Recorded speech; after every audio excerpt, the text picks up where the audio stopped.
আজ তোমাদের সাথে কিছু গল্প শেয়ার করি। আমার ঠাকুমার হাতের আচারের স্বাদ অসাধারণ, মানে যে একবার খায় না সে ভুলবেই না সে স্বাদ। এত দারুণ আচার বানাতো। তো সামার ভ্যাকেশন যখন হতো আমরা সবাই গ্রামের বাড়ি যেতাম। আর প্রথমেই যে আকর্ষণটা হতো যে গ্রামের বাড়ির উঠোনে ঠাকুমার হাতের বিভিন্ন টাইপের আচার রোদে দেওয়া থাকতো। সে আমের আচার হোক কিংবা কুলের বা জলপাইয়ের আচার, সবই খেতে দারুণ। যাই হোক, আজকে বাজার থেকে মাকে দেখছি বেশ খানিকটা জলপাই এনেছে। আর জলপাইটা দেখেই হঠাৎ পুরোনো দিনের কথা মনে পড়ে গেল। তো তাই মাকে বললাম, জলপাইয়ের আচার বানাবে? মা বললো, বানাতে চাস? ঠিক আছে চল। তো এখানে 500 গ্রাম মতন জলপাইকে ভালো করে ধুয়ে তাতে নুন এবং পরিমাণ মতন জল দিয়ে সেদ্ধ করতে বসানো হলো। আচ্ছা, এটা বসানো হতে হতে একটা কথা বলে নি, আমার মাও কিন্তু খুব ভালো আচার বানায়। আচ্ছা, এখানে কিছু গোটা মশলা নেওয়া হয়েছে, তা হলো জিরে, ধনে আর 5 ফোড়ন 1 চামচ করে, আর 4টে শুকনো লঙ্কা। এগুলো একটা ফ্রাইং প্যানে প্রথমে শুকনো লঙ্কাটা দেব, আর তারপরে এই 3টে বাকি যে গোটা মশলা ছিল সেগুলো দিয়ে শুকনো কাঠকোলা একটু ভেজে নেব বা ড্রাই রোস্ট করে নেব। আমরা কিন্তু একদম মাঝারি আঁচে করব, না হলে মশলা কিন্তু আমাদের পুড়ে যাবে। এই মশলাগুলো ভালো করে ড্রাই রোস্ট হয়ে গেলে আমরা কিন্তু একটু ঠান্ডা হতে দেব। যত ঠান্ডা হবে এটা কিন্তু মুচমুচে হবে, তখন শিলপাটাতে আমরা এর গুঁড়ো করে নেব। গুঁড়োটা কিন্তু খুব মিহি হবে না, হালকা দানা দানা থাকবে। আপনারা চাইলে মিক্সিতেও কিন্তু এটা গুঁড়ো করে নিতে পারেন। এই যে দেখুন, এটা করতে করতে আমাদের জলপাই কিন্তু একদম সেদ্ধ হয়ে গেছে। দেখুন, এখন সেদ্ধ জলপাইগুলোকে আমরা জল থেকে ছেঁকে তুলে নিয়ে একটু ঠান্ডা হলে বীজটা ছাড়িয়ে নেব, দিয়ে যে জলপাইয়ের পাল্পটা থাকবে তাকে আমরা পেস্ট করে নেব। একটা স্মুথ পেস্টের আমাদের কিন্তু দরকার। এখন একটি কড়াইয়ে 4 চামচ মতন সর্ষের তেল দেব। তেলটাকে কিন্তু খুন্তি দিয়ে ভালো করে কড়াইয়ে মাখিয়ে নিতে হবে, আর তেলকে খুব ভালো করে গরম করে নিতে হবে। এবার এই গরম তেলের মধ্যে আমাদের তৈরি করে রাখা যে জলপাইয়ের পাল্পটা সেটা দিয়ে দেব।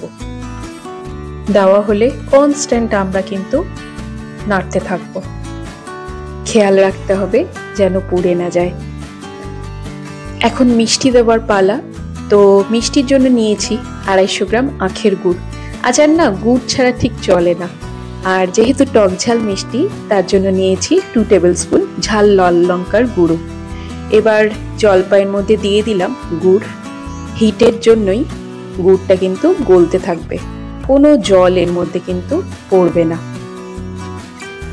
গুড়টা গলুক, ততক্ষণে একটা কথা মাঝে একটু ছোট্ট করে বলে নিই, যেটা বরাবরের মতনই বলি, যে আমার চ্যানেলটিকে ভালো লাগলে বা আমার চ্যানেলে দেখানো রান্নাগুলো ভালো লাগলে আপনার একটা লাইক, শেয়ার এবং সাবস্ক্রাইব আমার ভীষণ প্রয়োজন।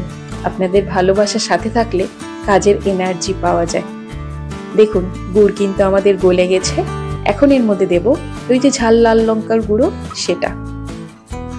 এখন ভালো করে আবারও সবকিছু মিক্স করতে থাকবো। পাকাতে পাকাতে দেখবো এক সময় শক্ত হয়ে এসেছে, অনেকটা শুকিয়ে এসেছে। কিন্তু এখন দিচ্ছি 1.5 টিস্পুন মতন বিট নুন, আর ওই যে ভাজা মশলার গুঁড়ো করে রেখেছিলাম সেটা 2 চামচ। সবটা দিয়ে ভালো করে আবারও মিক্স করে নেব। দেখুন কি সুন্দর কিন্তু শক্ত হয়ে গেছে। আর ভাজা মশলাটা একটা কথা বলে রাখি, গ্যাস বন্ধ করে দেওয়ার পরেই আমরা দেব এটা।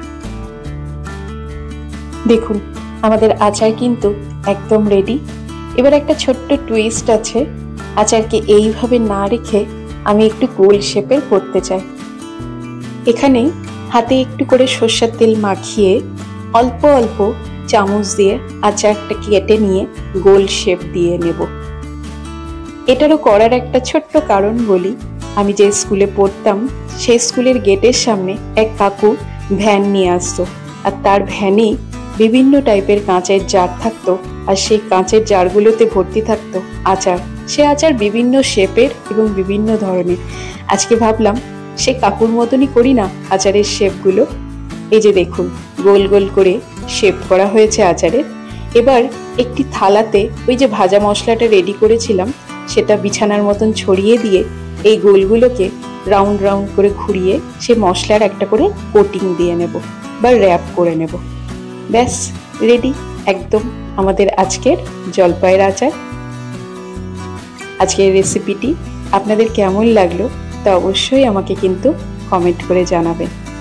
এই আচারকে এয়ারটাইট জারে রেখে দিলে অনেক দিন খুব ভালোভাবে কিন্তু থেকে যাবে। আজকের মতন রেসিপি এখানেই শেষ। আপনারা সকলে ভালো থাকবেন, সুস্থ থাকবেন। এরপরে আরও একটি রেসিপি নিয়ে এবং অনেক গল্প নিয়ে আপনাদের সকলের সামনে হাজির হব। ধন্যবাদ।